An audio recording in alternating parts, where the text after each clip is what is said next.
Ok, vamos ao nosso último bloco, então. A gente está passando para vocês, então, o uso da ferramenta Scilab, né, para a programação de sistemas elétricos de potência, objetivando, né, a definição do fluxo de potência. Tá? Então, existe um motivo pelo qual a gente escolheu o Scilab, MATLAB, que é o seguinte: não requer muito conhecimento com relação à linguagem de programação em si, né? Ela é bem próxima da linguagem matemática, então isso nos dá uma facilidade de programação, né? Principalmente numa relação de aula à distância. Ainda, por ela ser uma plataforma livre, no caso do Scilab, né? Permite que você tenha um acesso rápido às informações, né? Ou seja, você consegue baixar, programar e testar o sistema. Existe pronto uma biblioteca matemática e computacional disponível, tá?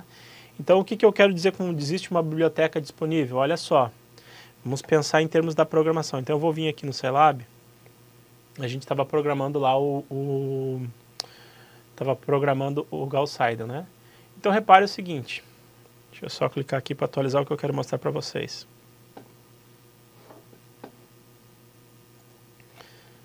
Quando você define assim, ó, deixa ele atualizar só um pouquinho, clicar aqui. Quando você define aqui, ó, j igual a raiz quadrada de menos 1, e a gente falou lá de biblioteca, é isso. Essa função raiz quadrada aqui, ó, numa linguagem de programação tradicional, você teria que executar, né? Ou seja, teria que fazer essa função. Ou ainda, saber de como definir essa informação. Toda a multiplicação, né, subtração, divisão de números complexos está pronto na ferramenta. Olha como é que a gente fez o tratamento. Deixa eu só baixar aqui para atualizar. Um pouquinho. Olha só como é que a gente fez o tratamento da admitância. É inverso da impedância. Esse cálculo aqui de números complexos, né, se a gente for fazer na mão, existem algumas etapas, ele faz automaticamente para mim. Essa biblioteca facilita a programação. Da mesma forma, não foi o caso aqui nesse método, mas vai ser no método de Newton-Raphson, se eu tiver que fazer uma inversão da matriz. E muito mais complexo ainda, muito mais problemático, se essa inversão dessa matriz envolver os números complexos, que é o caso que vai acontecer no método de Newton-Raphson, que é o método comercial. Né, o método aplicado nos sistemas comerciais. Então, ter essa ferramenta pronta de como definir a matriz, né, repare, você não teve que fazer uma definição de variáveis para utilizar a matriz, você simplesmente disse que isso era um y-bus ou y-barra e botou os valores, já fez o cálculo dentro dela mesma e obteve a resposta. Então, são as vantagens de você ter uma biblioteca e um ambiente preparado para cálculo matemático. É isso que motivou, né, e se justifica a aplicação desse tipo de ferramenta nessa disciplina. Tá? Voltando aos nossos slides. Né? Então, só ajustar o zoom. Então, ele tem uma biblioteca matemática computacional disponível, né? Um ambiente de desenvolvimento completo. Se você precisar de uma ajuda, né? Tem o Help. Ele é um software iterativo, então se você causa um erro, né? Provoca um erro no uso do sistema, ele já te apresenta. E eu mostrei para vocês a opção do, por exemplo, executar arquivo com eco, né? Vamos causar um erro para vocês verem como é que ele mostra a informação. Então, vamos lá.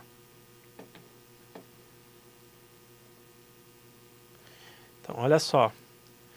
Vamos definir aqui, ó. Teve um exemplo que foi uma pergunta que foi feita na última aula, ele disse, não tinha que ser o Y maiúsculo, a admitância não é maiúscula. Então, vamos fazer isso. Só para vocês verem um pequeno erro, né, que não seria um erro grave, mas já causa problema. Ó. Vamos definir o y23 como maiúsculo. Tá vendo? Ali era minúsculo, 23. E aí, na hora de calcular aqui, ó, né, ele vai reclamar de algumas coisas. Vamos salvar então a informação para não travar. Executar. Arquivo com eco. Vamos ver o resultado. Olha lá. Quando ele chegou exatamente naquela etapa ali, ó, de y32 igual a y23, é assim, opa, eu não conheço esse cara aqui chamado y23, ele não existe. Daí você vem na programação. Você vem na programação e diz, mas o y23 está ali, ó. Repare como é sutil, ó. de maiúsculo para minúsculo. Ele já gerou um erro, tá? Claro que esse ambiente, por ter a facilidade matemática, ele não daria um tipo de erro como uma linguagem de programação que tem um compilador, né? Então ele tem essa desvantagem, mas em contrapartida, você não precisa conhecer totalmente da linguagem para trabalhar nele. Então teve um custo e um benefício, né? O benefício de facilidade e o custo de que agora ele não está mais te dizendo qual é o erro que você teve, né? Aí você vai ter que recorrer a ajuda, né? Acessar a internet, buscar as informações, alguma apostila, estudar um pouco mais para poder descobrir. Mas então esse tipo de erro é um tipo clássico, né? Ah, digitei uma hora a letra maiúscula e hora a letra minúscula. E aí não estou achando mais o erro, a nomenclatura está a mesma, como é que eu faço? Então, eu estou mostrando um exemplo típico para facilitar para vocês. Quando você estiver programando e brincando lá com a solução dos dois exercícios que nem eu pedi, do Gauss-Seidel, aplicar o método de Gauss e o do método de Gauss aplicar o Gauss-Seidel para fazer aqueles tratamentos, né, da barra de geração ou na ausência da barra de geração, a aceleração da variável, esse tipo de erro pode acontecer. Então, fica clara essa condição, né? Voltando então para os nossos slides. Tá? Então ele é interativo, já te dá as respostas, né? Mas tem essa condição, esse custo-benefício. O software MATLAB, né?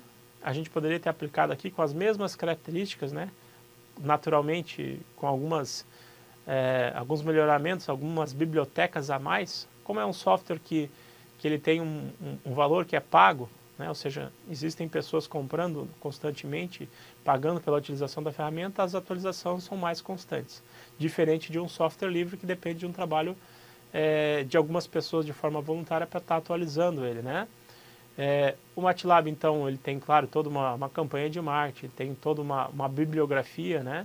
Todo um aporte de utilização. E, de fato, é uma excelente ferramenta, né, que pode ser aplicada aqui no nosso caso. É exatamente isso. Para facilitar a vida do aluno, a gente está usando o Scilab. Ambos as ferramentas são ferramentas recomendadas, com aceleração, com facilidade de programação, né, e que nós recomendamos fortemente a utilização.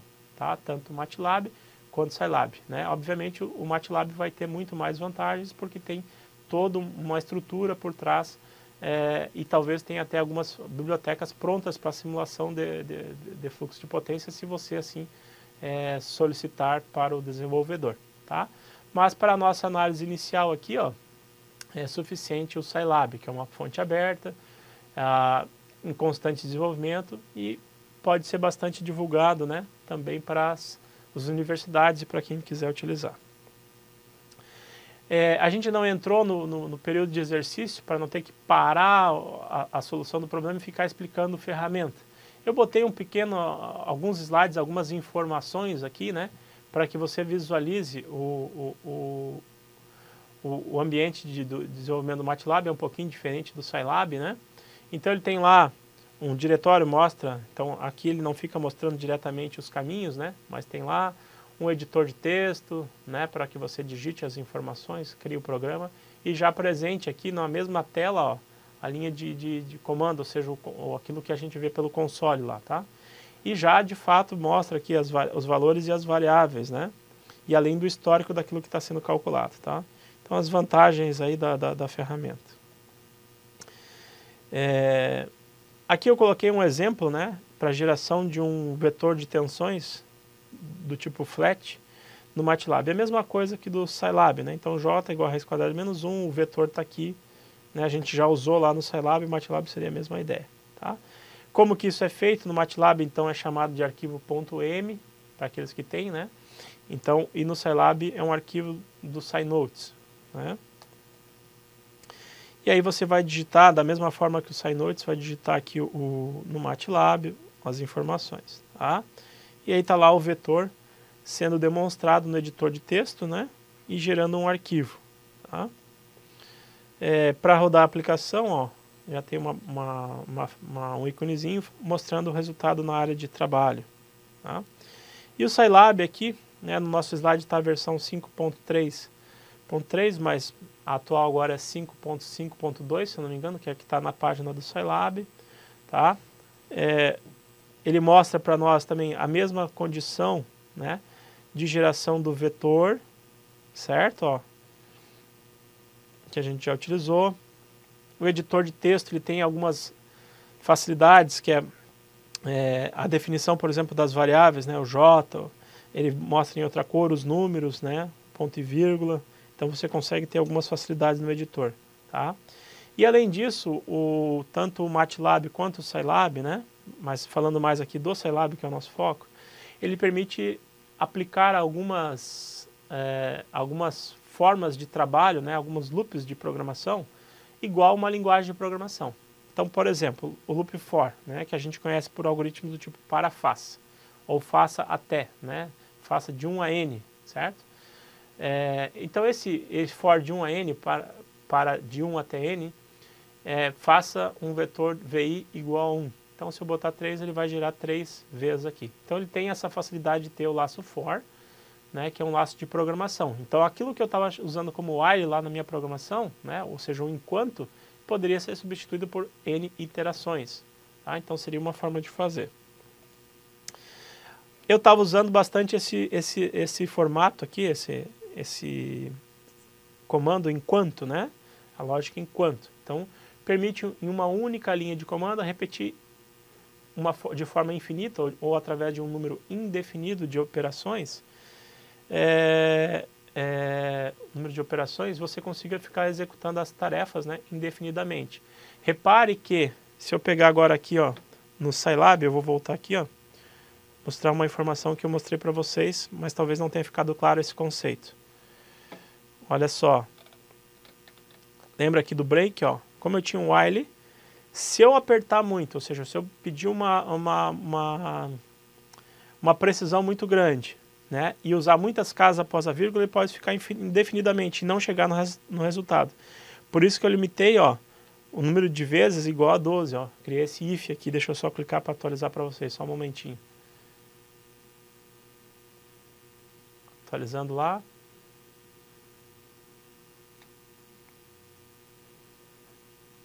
Por favor, o zoom aqui. Isso, agora ele veio. Então, por isso que eu coloquei esse break, ó. Então, no comando while, eu tenho uma palavra reservada que diz assim, pare, né? Pare para fazer até aqui, tá? Então, seria a forma de você fazer esse loop aqui. Tem uma pergunta aqui, então eu vou parar um pouquinho aqui, não é o break da programação, mas o break da pergunta, né? Do aluno Fábio Roberto. Então, Fábio, bom dia, né? Obrigado aí pela sua participação. Professor, voltando um pouco ao assunto. Se executar o comando até o cursor, fica mais fácil encontrar o erro? Sim. Né? Com o Scilab, se você vai colocando passo a passo, você vai encontrando o erro. Sabe que está naquela linha. E aí teria que fazer análise, né? De que tipo de erro que você está encontrando. É exatamente essa análise que a gente pode fazer. Então, é o custo de se utilizar uma ferramenta próxima da situação matemática, né? Como o Scilab ou o MATLAB, especialmente aqui falando do Scilab, que ele não te dá todas as informações do erro, né? Como eu botei um erro sutil ali. Mas usando até o cursor, ele vai dizer assim, opa, aqui que está o erro. Tá? E ele mostrou aqui para nós, deixa eu só voltar aqui no console, ó, respondendo a pergunta do Fábio. Ele disse assim, ó, variável indefinida. Então, olha só, Fábio. Ele mostrou para nós aqui, ó, qual é a linha? Né? Ele disse para mim, ó, linha 15. Então, eu posso voltar lá no meu editor, ó, do SciNotes. Ó, vamos voltar aqui, ó. Deixa eu voltar aqui para cima. Linha 15, ó. Tá? Deixa eu só ele atualizar ali o zoom. Linha 15.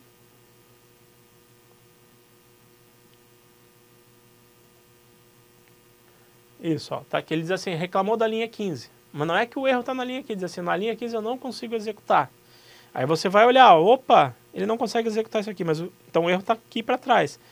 Aqui nesse caso está fácil, ó, é só alterar para o Y23 agora minúsculo, né? Porque foi nessa atribuição aqui, ó, que ele não encontrou para transferir. E ele mostrou isso para nós, mas não te tratou o problema, né? É disso que eu estou falando. Então, realmente, Fábio, né? O cursor, você executando até o cursor, você sabe tudo pelo qual ele passou, né? Então vamos lá, vamos fazer o teste que você sugeriu, ó. Deixa eu só arrumar aqui, só um pouquinho. Então eu fiz assim, ó, Y maiúsculo, 2, 3, tá? Então eu vou executar até essa posição aqui, ó. Né? Ele vai reclamar na linha 14, mas ele não executou ainda esse cara aqui. Vamos lá. Executar arquivo com eco até o cursor. Então cliquei, dá um OK e vamos ver o resultado. Ó, repare que ele não deu erro, tá certo? Executei até a linha 14, bem antes da 15. Antes, naquele exemplo anterior, eu tinha feito do iter, mas vamos fazer aqui para ver como é fácil encontrar o erro, né? Exatamente como o Fábio está perguntando, tá? Vou voltar lá agora para os SciNotes. Ó, eu executei até essa posição, então ele foi essa linha. A partir do momento que eu executar agora aqui, ó, deixa eu só achar o mouse aqui. Que eu executar aqui, ó, Fábio, nessa posição ele vai executar esse comando, então agora está a linha, mas ele não vai ter executado a 15, né? Então ele não vai encontrar, porque ele diz assim, opa, Y maiúsculo 3 é verdadeiro. Não precisei dele ainda, então ele continuaria com o valor correto. Agora vamos executar a 16, ó.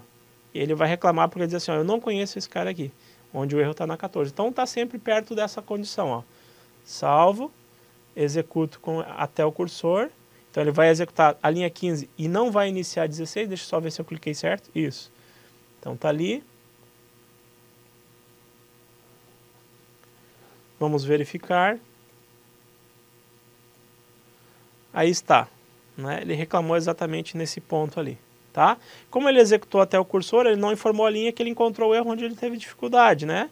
Mas a gente já sabe em linha que a gente estava porque a gente deixou o cursor lá, tá? Então tá aí, vamos só voltar agora para os nossos slides. Considere então respondida a pergunta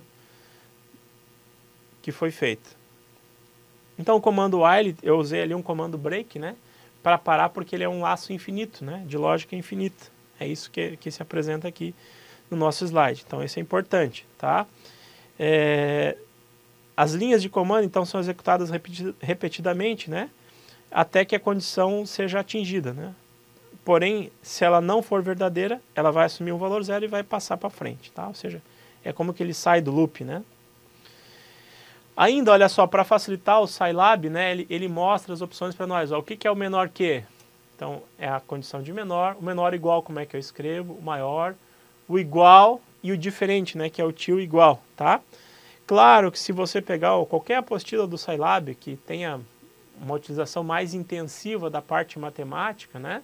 Vai aparecer muito mais funções. Mas o nosso foco aqui é mostrar assim, ó, a grande maioria das instruções que você precisa para executar a disciplina, para que a gente seja direto e objetivo, né? Já dando um arquivo pronto para que você diga quais as principais palavras, tá? E não precisa estar estudando o Scilab para daí executar a disciplina e causar dificuldades. Não, o foco é o contrário. O arquivo pronto, normalmente com os principais elementos que vocês precisam, né? De forma rápida e direta, tá? Então, por isso que só tem um pouco aqui. E aqueles que quiserem se aprofundar e aplicar mais, aí sim, aí vão procurar apostilas, né? Eu vou fazer um curso específico para isso. Por isso que a gente não colocou aqui. Da mesma forma, ele tem as opções do if, a gente usou ali um if simples, né? Eu posso fazer um if, um else if, um else e o fim, né? Ou seja, as condições do tipo se então, se não, né? E ainda se então, se não se, fazendo mais uma opção, se não e fim, tá? Então ele tem essa opção também, né? Dentro do Scilab. O comando break, que é o que a gente utilizou, então permite uma saída antecipada do laço for ou while, né? Então se ele der uma determinada condição, que é o que a gente fez, um se lk igual a 12, né?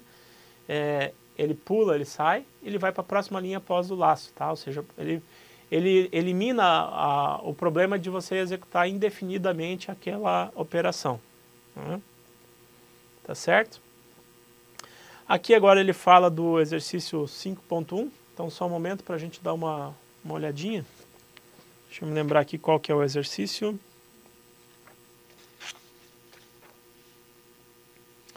Então ele faz o seguinte, ó, lá na apostila, ele diz assim, ó, desenvolva um programa MATLAB, Scilab, né, utilizando o método de Gauss, tá?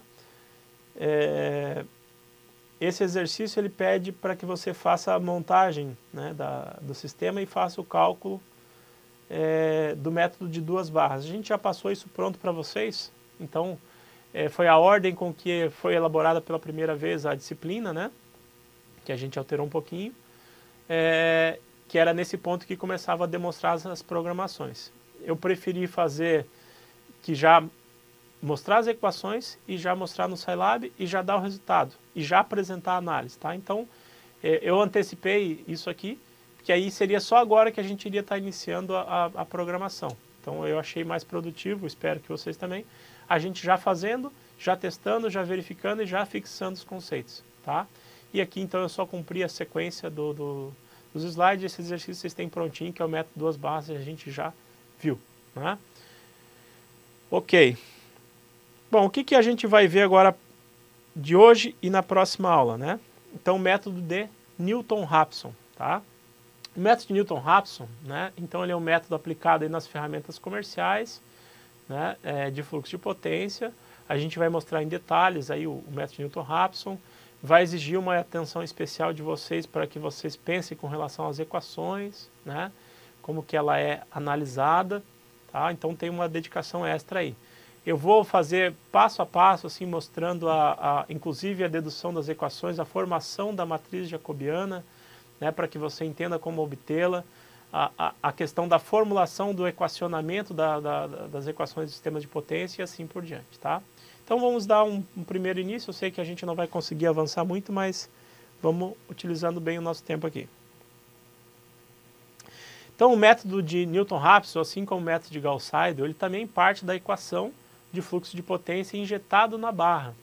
Então, olha só, todos os métodos de fluxo de potência, ele parte da seguinte pressuposto, que o somatório das correntes numa barra é igual a 0. Portanto, a soma líquida das injeções de potência na barra tem que ser 0 também, tá? Todo o balanço de potência é feito em cima da barra de referência, né? Então, sempre eu vou ter essa condição de barra de referência. E o equacionamento inicial é o mesmo, ó. Então, a equação básica do fluxo é que a potência ativa, na sua forma, a sua potência aparente na forma conjugada, que é o PI menos JQI, vai ser igual ao produto da tensão conjugada multiplicada pela corrente, né?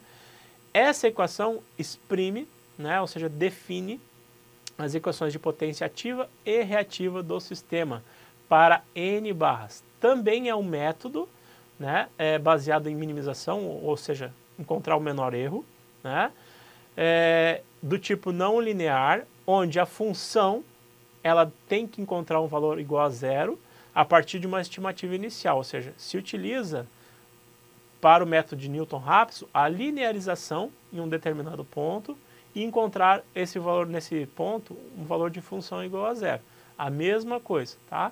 Então, no método de Newton-Raphson, diferentemente do método de Gauss e do método de Gauss-Seidel, a gente vai desmembrar as equações, ou seja, vai desdobrar essas equações, vai separar essas equações, é isso que está dito aqui, né? Para equações de potência ativa e reativa, né? É isso que a gente está colocando ali. Bom, ainda lembrando, né, para o método de Newton-Raphson também, a potência nas barras de carga são conhecidas, as potências ativa e reativa. O que significa isso? Significa o seguinte, né? Foi feito algumas perguntas aqui, então peço foco para mim. Foi feito algumas perguntas assim, professor, se eu tenho uma geração lá no alimentador do sistema de distribuição, né? Então, quando eu digo aqui nas barras de carga, e analisando o fluxo de potência do ponto de vista da transmissão, do sistema integrado, interligado, todo cliente que vai solicitar ser ligado no sistema elétrico de potência, em geral ele vai fazer esse pedido à concessionária local, né? Ela é responsável, ela tem direito sobre a linha do sistema de distribuição, mesmo que o contrato no Mercado Livre seja com uma outra unidade geradora, né? Mas o custo do fio, ou seja, o custo de instalação, né, que está associado à concessionária que faz a entrega naquela região de concessão, que vai permitir você interligar no sistema, né, interligar a tua carga, então. Bom, então eu vou fazer um pedido à concessionária, eu quero instalar uma nova fábrica. Instalar uma nova fábrica significa, ó, eu tenho que ter uma demanda de potência bastante grande. E aí, claro, ela vai fazer o estudo de fluxo de potência para o sistema de distribuição, primeiro, vai passar os dados para o novo sistema de transmissão, o pessoal do sistema de transmissão vai fazer análise, ver se é possível entregar essa energia, né? Até porque a concessionária vai ter que contratar o transporte de energia ou ter a infraestrutura para esse transporte de energia. Né? E o conceito aqui que está associado a esse conhecimento da potência ativa e reativa na barra é o seguinte: eu vou instalar a fábrica, então eu tenho que informar para a concessionária local a potência ativa que eu vou instalar e a potência reativa. E isso vai estar agrupado numa subestação, que é o caso aqui. Né? Então, vou instalar a fábrica, então tem que informar potência ativa e potência reativa. E a partir disso que é feita a análise de planejamento da operação, né, e a possibilidade da expansão do sistema nessa nova condição. Né? E é assim que a concessionária especifica a condição da barra, sabendo através de um projeto protocolado. Tá? E aí, claro, a partir do momento que ligar, está associado às condições dinâmicas do sistema. Mas foi previsto, foi planejado, foi pensado. É isso que a gente quer dizer aqui. E no método Newton-Raphson também se utiliza essa análise. Ok? Continuando aqui. Nas barras de geração, então, são especificadas também magnitudes, ou seja, o nosso módulo das tensões, das potências ativas da unidade geradora. Então, de novo, a barra PV, né? Ou seja, potência ativa e módulo da tensão da unidade geradora. As variáveis continuam sendo na barra PV o ângulo, né? E na barra de carga sendo a potência demandada ativa e a potência reativa demandada. Tá? Então, num primeiro momento no cálculo do método Newton-Raphson eu vou determinar todas as tensões e ângulos de novo, né? Para aí sim calcular, fazer o balanço de carga na barra de referência, e definir a potência reativa gerada nas barras de geração. Tá? Então é a mesma metodologia, né? Só que a forma de fazer isso é um pouquinho diferente e ela é um pouco mais robusta. O que eu quero dizer com isso? Que normalmente o número de iterações necessárias no método de Newton-Raphson é bem menor do que no método de Gauss-Seidel e no método de Gauss. Tá? Motivo pelo qual ele é utilizado hoje. Né? Então seria essa nomenclatura. Continuando aqui então. A barra de referência também especifica-se a magnitude e o ângulo de fase, geralmente igual a zero. E ao final do processo a gente faz então o cálculo de potência ativa e potência reativa. Tá? Para finalizar a nossa aula, então, eu acelerei um pouquinho a questão do método Newton-Raphson aqui com dois intuitos, de aproveitar esse momento para dizer o seguinte, que os métodos de fluxo de potência eles calculam, então, após a determinação de tensão e ângulo nas barras, as correntes e os balanços de potência, ou seja, a potência reativa nas barras de geração e potência ativa e reativa eu digo aqui na barra de referência, porque é uma, né? Para fazer a contabilidade do sistema, tá certo? E tendo dito isso, a partir do momento que você tem as correntes, você consegue calcular as perdas na linha, seja as perdas ativas e as perdas reativas, né? E aplicar isso no planejamento da expansão ou da operação ou da própria operação em si.